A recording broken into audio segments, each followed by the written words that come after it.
Hello, fellow Earthbenders. Today I'm going to teach you guys how to make custom maps for Rumble. So obviously this is a modded thing, so make sure that down in the description you either check out the Rumble modding Discord, or more preferably, a video that I have linked. It's from Ulvak, the creator of the mod himself, how to install mods. Make sure you're all set up. Everything is explained in the video, so go watch it. Great, you've got mods. So the other things you're going to need to download are in the Rumble mapping Discord, which I'll link down below. In the downloads channel, you'll find the map creator mod. You will find this version of Unity Explorer, which you'll want to download.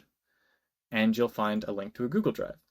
Once you have the Unity Explorer downloaded, it'll have a DLL. Put the DLL in with the rest of your mods in the mods folder. You'll know what I mean after you watch the video. Great. When you play with the mods, you need the CustomMultiplayerMaps mod. This is the map creator mod. And then when you click on that little Google Drive down there, you'll find the reason why I'm so qualified to make this tutorial. I made the Blender add-on.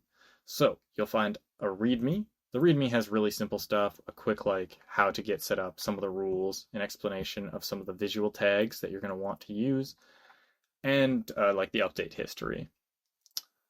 What you'll definitely want to download is this .blend. It's a little template that has a bunch of helpful stuff, and you'll want to download the add-on itself, which is this zip file. Once you have a version of Blender, if you download the newest one, 4.2 or something newer, to install the add-on, you go up to Edit here, Preferences. Inside of Preferences, you'll find Add-ons, and then you'll go this little arrow, Install from Disk. Now, you'll have to unzip the zip file if you're on a newer version of Blender, but after you click on it, there'll be a Python in there.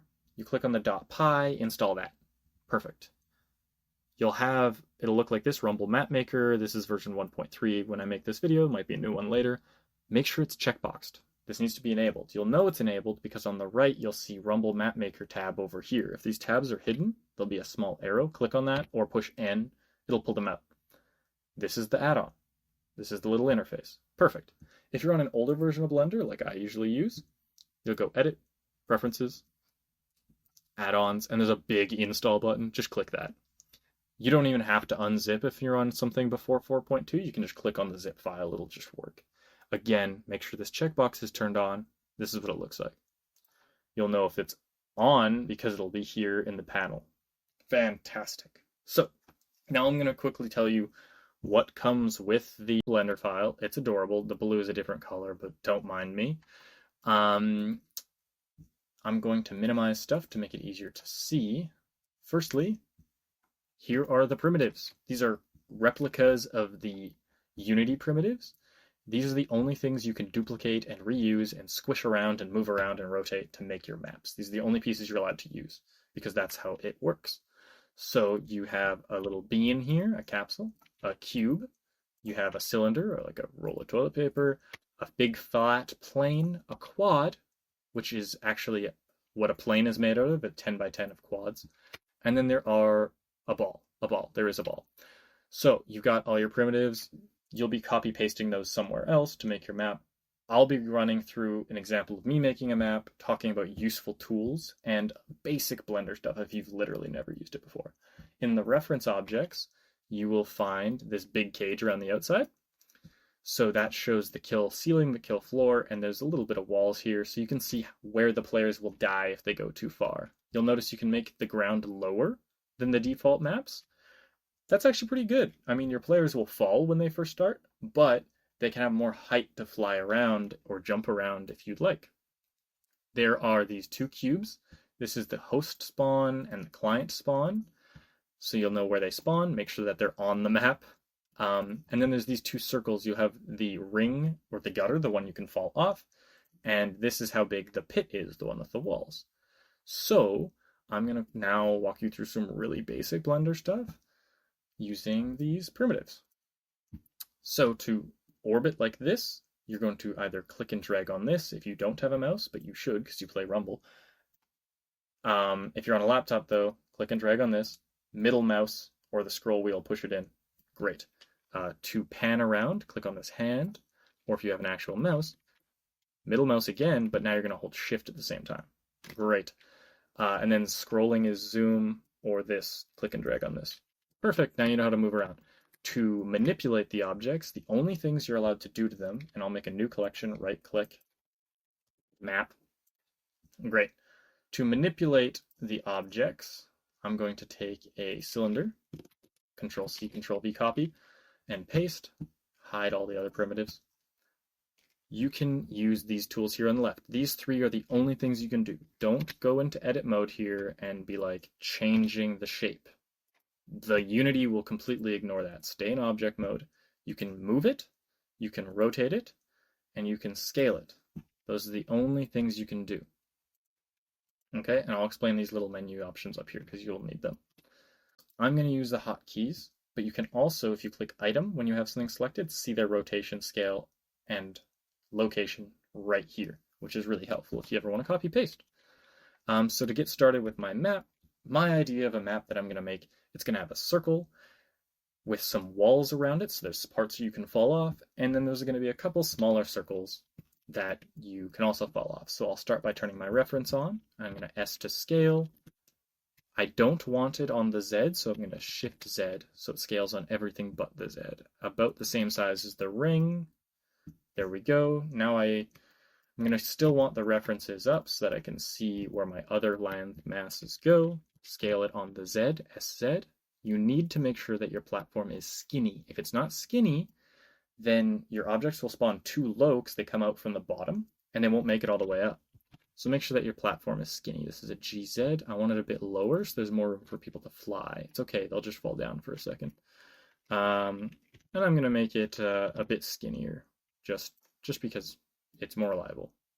Now I'm going to copy it, so I can either go over here and copy paste like that to have this second one, or I can do Shift D, which will duplicate it, which is what I'm going to do. And I'm going to push Y and slide it over to the side. Y will make it only move on the Y axis. If you forget the names, they're up here. S to scale, not on the Z axis, so Shift Z, and then GY to shift it over. That's about where I want it. Fantastic. Now I want one on the other side, so I'm going to use a fancy trick. I don't need the references anymore. This here is the 3D cursor. If I click on an object and Shift S, I get this options. The only two you're really going to need is selected and world origin. World origin's where it is right now. I'm going to put it on selected. So now it's in the middle of this circle. So I can use that as a reference point. If I click on this guy, because this is the one I want to move, up here at the top, you'll find the orientations. You'll only want to use global and local, really. So really quick, global goes based on this, and local goes based on this, the little guy himself. So if I have this rotated sideways and I want to scale it on Z, SZ, he'll get longer locally based on where he's facing. But if I have this on global and I scale it on the Z, it's going to scale on the world Z, so he's just going to get taller, which is probably not what you want. I'm going to undo Control Z my rotation there. Fantastic. So what I can do with this tab is choose the pivot point. So I'm going to choose the 3D cursor, which I now put in the middle of this one. And if I rotate him, he goes around the 3D cursor. Again, I push Z, he only goes around the Z of the 3D cursor, which is really, really helpful. Don't stop. I'm almost done. So I'm going to Shift D to duplicate another one, and then I'm going to push R, Z to rotate on the Z, and then I can actually type numbers, 180, 180, boom. That one's on the perfect other side, exactly how I want. I'm going to delete that for now, but we'll be using that later. So, to get walls up around here, I'm going to use cubes. So I'm going to copy a cube, paste a cube over here. Now it's getting a little complicated, so let's get into the names.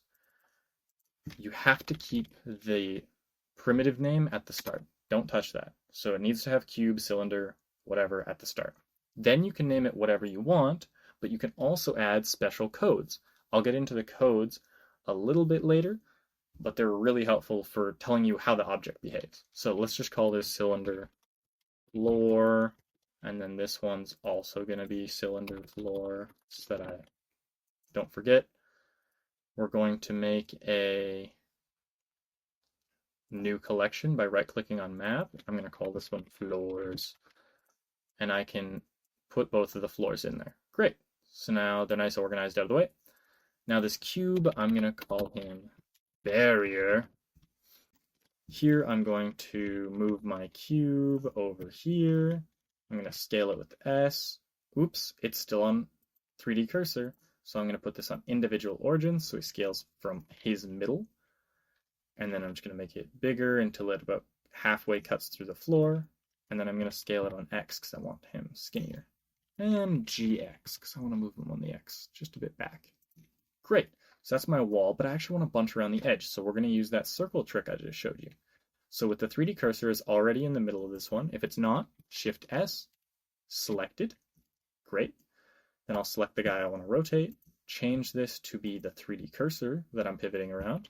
And when I rotate and I push Z, it will, look at that, perfectly in a circle. There's a really cool trick with this though. So Shift D duplicates, but before you click anything, push R to rotate, and Z so it's around the Z axis, and now it's rotating. If I want 6 of these, which I do, I'm going to go 60 degrees. You can just type in 60, and then I'll click. Normal left click. That's all been one action now, which is really cool because I only used hotkeys. And when I push Shift R, it will repeat the whole action. So boom, just like that, I have all 6 of them. And I'm going to do the exact same for this one. So this one's on the y-axis I slid it over, so I'll copy that just to make things easier. I'm going to do Shift D, right click to cancel the movement, and over here I'll just paste in its y-axis. Alternatively, I could just click on it after and paste it in. So now they're perfectly on the same y-axis, but I'm going to G's X to move it in closer because I want them to be kind of on the edge there. Perfect.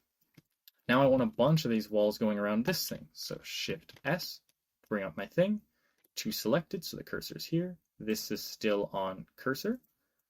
I'll click on this guy, Shift D to duplicate him, R to rotate him, Z to go around this way, and then I want 6 again, so we'll go with 60, click.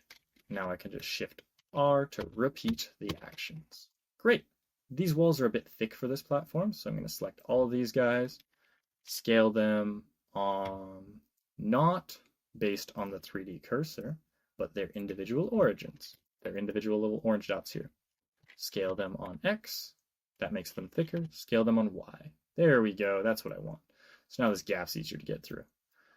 Fantastic, and then I actually am going to want 2 of these, one on each side. So we'll do what I did before. Yeah, put the cursor over here.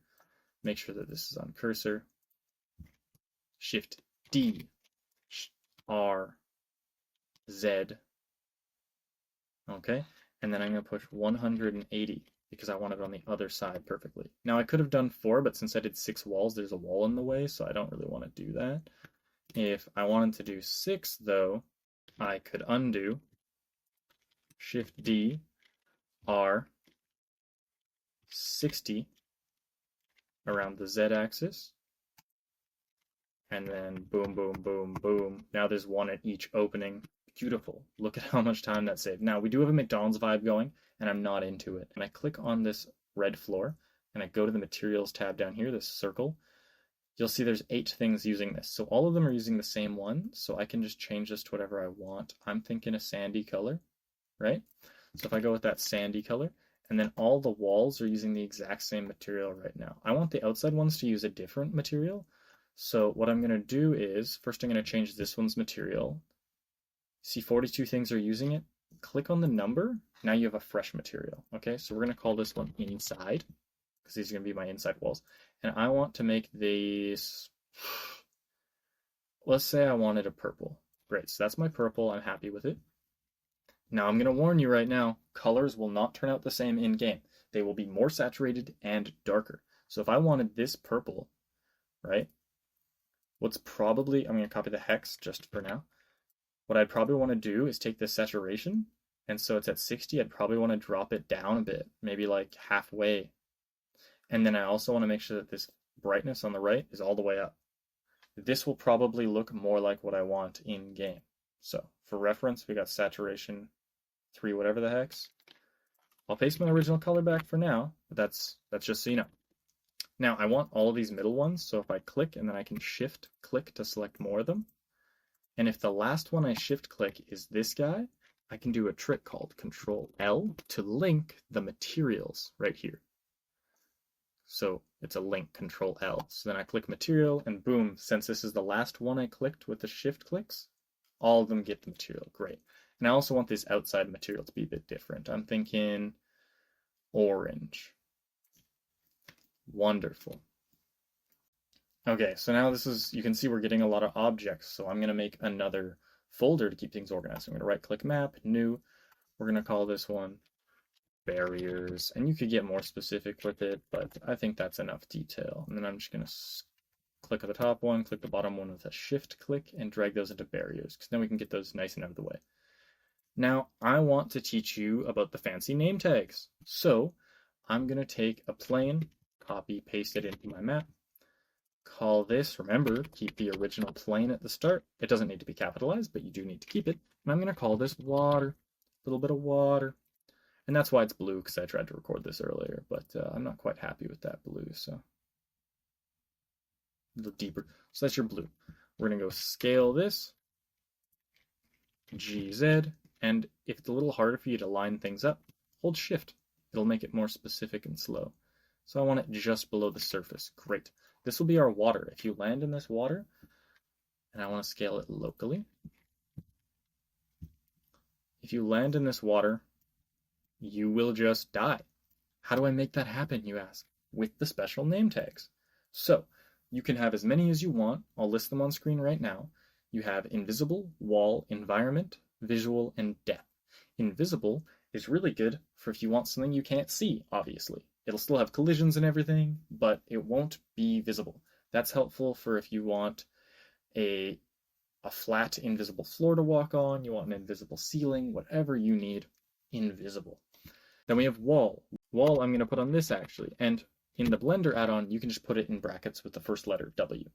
What wall does is it adds a cube collider onto a plane or a quad, or you could put it on anything, but it makes most sense on planes and quads because they're so skinny. And it just makes them thicker so that things don't phase through them. It makes them more reliable. Then we're going to also want this to kill players, so we can use the death code. So if a player touches this water, they'll die instantly. But also, if I want structures to break on it, I need it to be environment. So if you make something environment, then structures will break on it, and if a player stands on it without it having the death tag, it'll just slide, which is kind of funny. And after 10 seconds, they'll die from the timer. And then there's also the visual tag, which I won't be putting on it.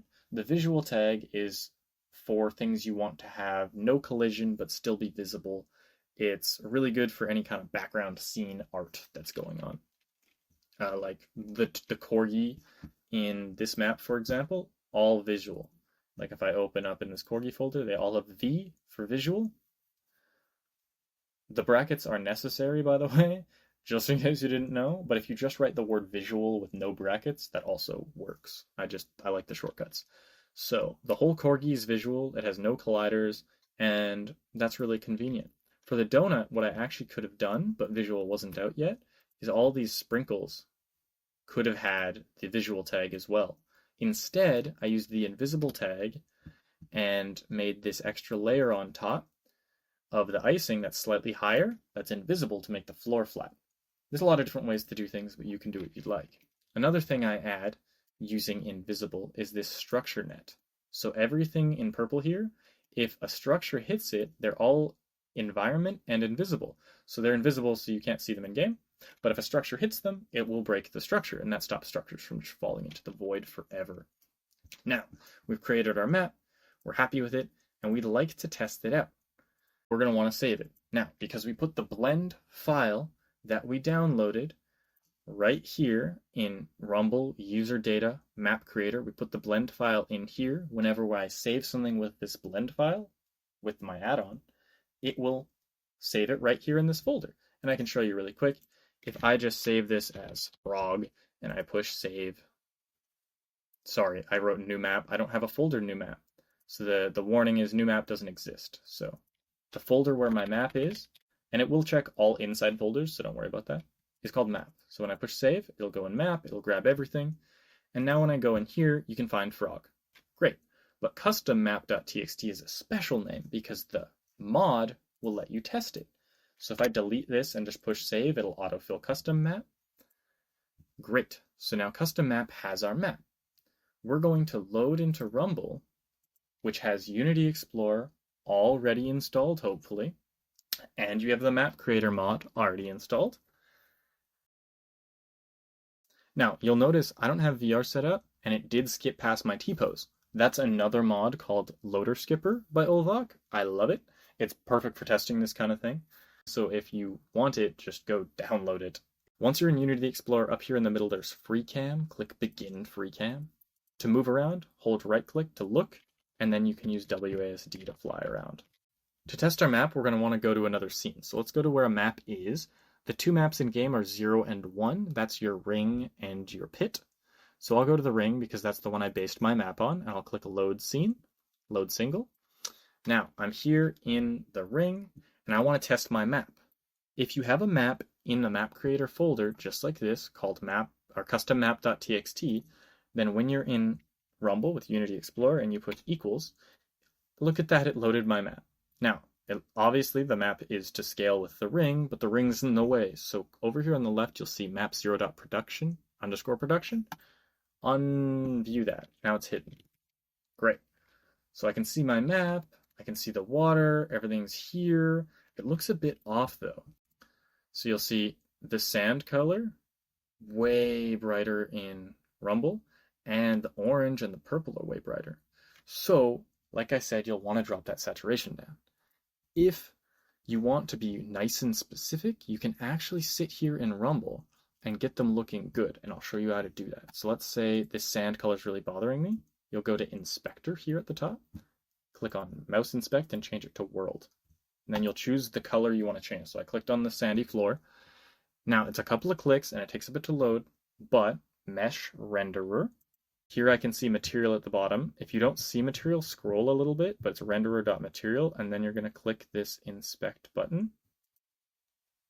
This will take a few seconds to load, but once it has, you'll see color, and this is your color value. Now you can copy this or do whatever you want. You can type into it if you want. I like to click this. You get a little drop down with some sliders. So I want to make this a more sandy kind of color, and so you can adjust the RGB and you'll see what it's changing over here. Now when I think I'm happy, I'll click apply, check it out. It's feeling a little bit green to me, so I'll pull down the green just a little bit, hit apply. Still feeling a bit off. Let me add a bit more blue to kind of wash it out, and then drop the red down a little bit. How's it feel? This is kind of the sandy vibe I'm going for. So just go back to Rumble and change the RGB to be exactly what you were hoping. So place the R, the G, and the B in here. If I paste, it's going to have all of them, so that's not what you want. But you can just cut the other one, paste, cut the next one, paste, and I don't need the one. Boom. Fantastic. Now I can go in with my purple and change it, and I can go in with my orange and change it too. Or I could just be really lazy, pop over here, drop the saturation down, and amp the color up. And now when I save my custom map, and I go back in here. So if you want to test another map, this is simple. Just reopen scene, go map 0, load. Great, you're in a fresh start.